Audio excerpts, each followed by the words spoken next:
Berteduh di hati Tuhan, kekuatan doa. Saudaraku yang terkasih, mari kita merenungkan firman Tuhan dari Kisah Para Rasul pasalnya yang ke-12. Dan fokus perenungan kita terambil di ayat yang ke-5.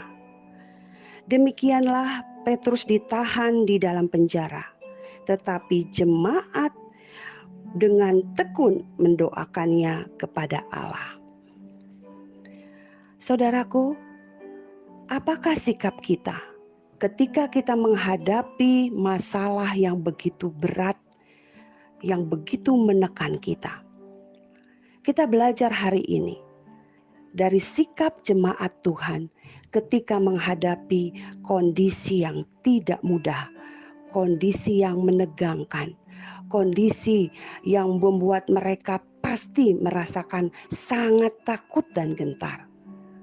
Kita kembali diperhadapkan kepada satu realita bahwa umat Tuhan kembali mengalami penderitaan dan penganiayaan di dalam perikop yang pasal yang ke-12 ini, saudaraku. Kalau waktu yang lalu, kita di dalam pasal-pasal yang lalu, kita menemukan bagaimana penganiayaan terjadi di Yerusalem yang dilakukan oleh tokoh-tokoh agama Yahudi, saudara. Oleh orang-orang Yahudi, pemimpin-pemimpin agama. Tetapi di dalam perikop ini, kita menemukan adanya seorang penguasa, pemimpin secara politik yang melakukan penganiayaan terhadap jemaat Tuhan, terhadap beberapa orang Kristen. Dan kita melihat bagaimana Rasul Yakobus akhirnya dibunuh atas perintah daripada Herodes, dan dia mati dengan pedang. Saudaraku yang terkasih, Yakobus menjadi rasul pertama yang martir. Kita melihat dalam kondisi seperti ini, kondisi yang sangat menegangkan, bukan? Namun saudaraku, bukan hanya berhenti pada kematian Yakobus. Herodes semakin ganas, beringas, sehingga dia akhirnya menangkap Rasul Petrus, lalu memenjarakan Rasul Petrus. Mengapa tidak langsung dibunuh? Karena pada waktu itu adalah hari roti tidak beragi, persiapan untuk Paskah, maka tidak boleh ada pembunuhan.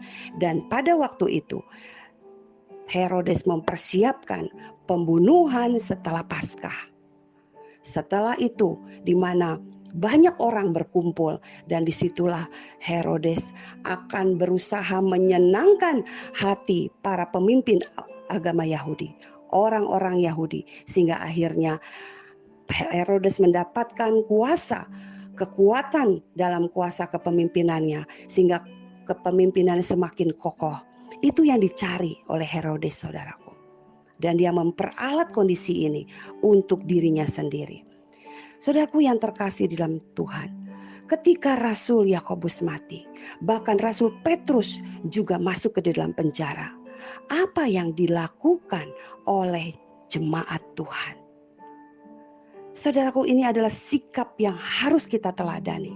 Di tengah-tengah kondisi yang sangat menakutkan dan menegangkan dan mengancam gereja Tuhan, jemaat Tuhan berkumpul, lalu mereka bertekun di dalam doa, mendoakan Petrus yang saat ini ada di dalam penjara. Dan saudara tahu, saudara, bahwa di dalam penjara dicatat di sini Petrus sangat-sangat ketat dijaga.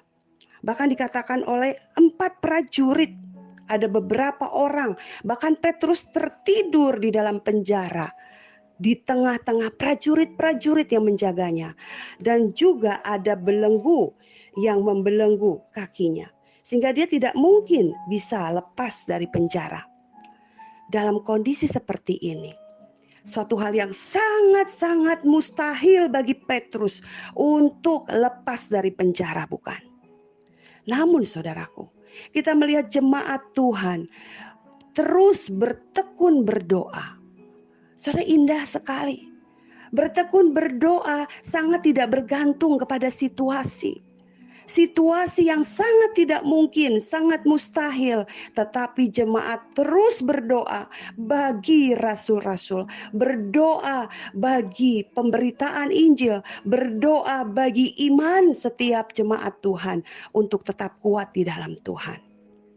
Dan saudaraku, ini sikap yang harus kita teladani.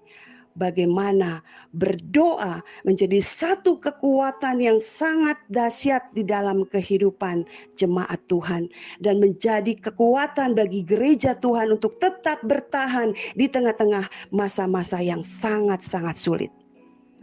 Saudaraku yang terkasih, dan ketika jemaat Tuhan berdoa dengan sungguh-sungguh, berdoa tidak fokus kepada keadaan, berdoa tidak fokus kepada diri mereka, dan apa yang mereka doakan bukan tentang diri sendiri, tetapi yang mereka doakan tentang gereja, tentang pekabaran Injil, yang mereka doakan tentang orang-orang yang saat ini berada di dalam penganiayaan. Dan Tuhan menjawab doa seperti itu, saudaraku. Kita melihat akibat dari doa. Mujizat terjadi di dalam kehidupan Petrus. Petrus pikir itu penglihatan, tetapi ternyata itu sungguh-sungguh kenyataan.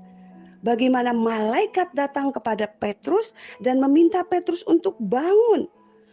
Lalu saudara, pada waktu itu Petrus langsung bisa berdiri, bangun, dan bahkan dikatakan rantai itu terlepas, saudara, dari tangan Petrus.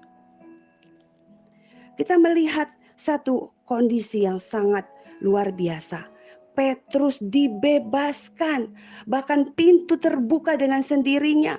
Kita melihat bagaimana dalam penjagaan yang begitu ketat, Petrus bisa keluar dari penjara itu. Ini kuasa Tuhan, saudaraku. Tetapi saudara, mari kita belajar satu hal penting di dalam berdoa ini. Kita seringkali berpikir berdoa kita itu bergantung kepada kita.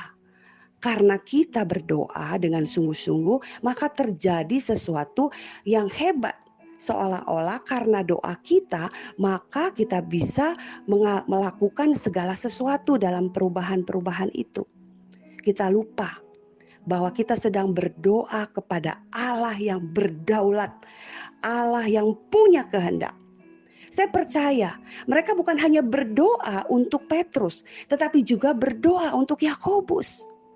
Tetapi yang terjadi pada Yakobus tidak diselamatkan secara jasmaninya.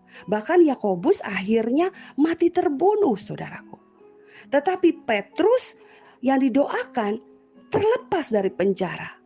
Ini dua kenyataan yang seringkali membingungkan kita, sehingga kita berpikir kenapa dia ditolong, saya tidak. Padahal saya sudah berdoa. Saudaraku, ini bukan tentang kita, tetapi tentang kedaulatan Tuhan.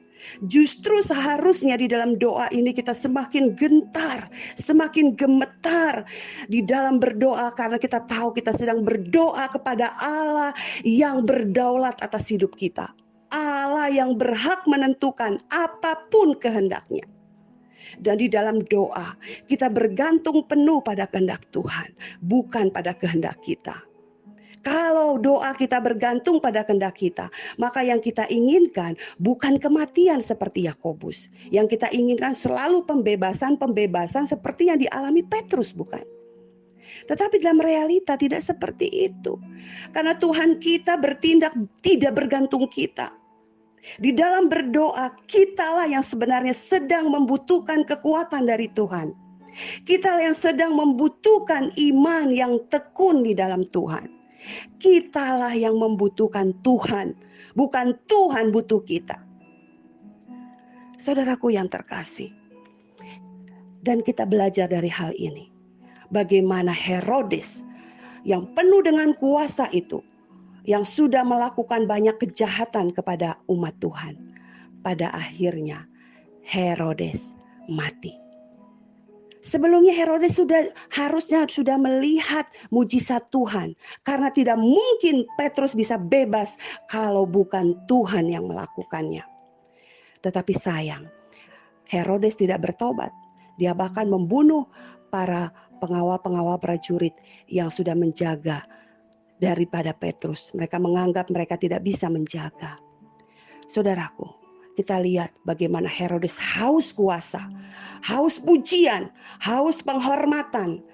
Dan dia akhirnya mendapatkan penghormatan itu ketika orang banyak mengalahkan dia. Dan dia begitu senang dengan pujian itu. Tapi di saat yang sama, ketika orang mengagumi dan memuji-muji dia sebagai Tuhan, pada saat itu Herodes bertemu dengan Tuhan sesungguhnya yang berdaulat atas hidup manusia. Tuhan yang memakai malaikat menampar Herodes, dan akhirnya Herodes mati dan dimakan cacing-cacing. Kematian yang mengerikan, kematian yang mengenaskan. Herodes tidak bertobat, tetapi akhirnya dia binasa. Saudaraku, ada perbedaan yang sangat kentara antara anak Tuhan, murid Tuhan yang mati. Yakobus mati, tetapi tidak dikatakan semengerikan seperti Herodes. Kematiannya mungkin memang mengerikan karena dibunuh. Tetapi Yakobus melakukan segala sesuatu untuk Tuhan. Kematian yang sangat agung, kematian yang sangat mulia. Karena di dalam kematian itu Yakobus sedang melayani Tuhan. Yakobus sedang mengerjakan pekerjaan Tuhan. Tetapi Herodes, orang yang tidak mengenal Tuhan, kematiannya sangat mengenaskan, kebinasaan yang menanti dia selama-lamanya. Maka saudaraku, di dalam kita berdoa, jawaban itu bukan atas kehendak kita.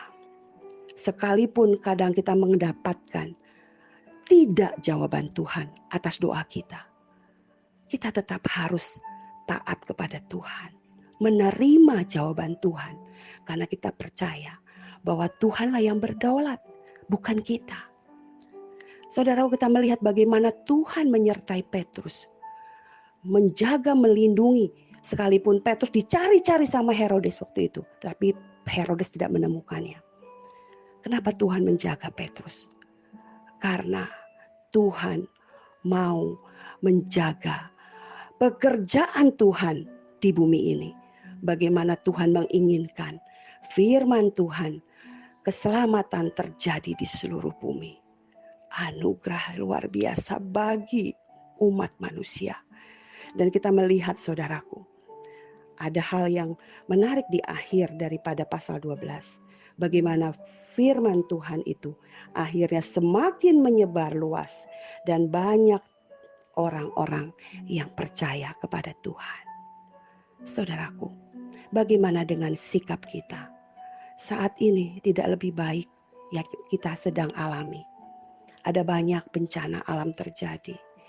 Ada banyak masalah sedang terjadi di tengah negeri ini secara politik. Bahkan ada banyak masalah dalam ekonomi yang terjadi pasca pandemi COVID-19. Yang sampai hari ini pun COVID tidak benar-benar hilang dari kita. Apa yang kita lakukan? Berdoa sendirian di rumah itu hal yang penting. Tetapi saudara, kita jangan pernah melupakan berdoa bersama-sama dalam persekutuan doa di rumah Tuhan. Seperti apa yang dilakukan jemaat ketika menghadapi penganiayaan. Mereka bisa sembunyi sendiri-sendiri di rumah masing-masing untuk berdoa. Tetapi tidak itu yang dilakukan oleh jemaat pada waktu itu. Mereka tetap ke gereja, tetap berkumpul di gereja untuk berdoa. Bukan berdoa untuk dirinya sendiri, tetapi berdoa bagi gereja Tuhan. Itulah kekuatan doa. Gereja bisa bertahan di dalam penganiayaan hanya karena jemaat Tuhan bersatu, bertekun di dalam doa. Mari saudara, jangan sampai kita melalaikan doa. Gereja yang melalaikan persekutuan doa adalah gereja yang berada di ambang kehancuran. Saudaraku, ketika kita berdoa, kita tidak sedang cari kita sendiri. Kita sedang berdoa untuk pekerjaan Tuhan. Bahkan untuk iman orang percaya supaya tetap kuat di tengah-tengah kesulitan dan tekanan dan aniaya. Di zaman akhir ini, kita akan menghadapi banyak persoalan. Tetapi saudaraku, mari kita kuatkan iman kita dengan terus tekun berdoa seperti apa yang dilakukan oleh jemaat. Sehingga akhirnya kita melihat, sekalipun ada penganiayaan, sekalipun ada masalah yang besar terjadi, tetapi umat percaya tetap ada, bahkan tersebar luas kemana-mana. Berita Injil tetap diberitakan, pekerjaan Tuhan semakin nyata dinyatakan. Mari saudaraku, kita kembali bersama-sama saudara untuk datang kepada Tuhan, bersehati, berlutut berdoa kepada Tuhan. Biarlah Tuhan menolong kita bersikap dengan benar di tengah-tengah keadaan dan kondisi yang sulit. Kekuatan doa menjadi kekuatan gereja. Tuhan Yesus memberkati. Amin.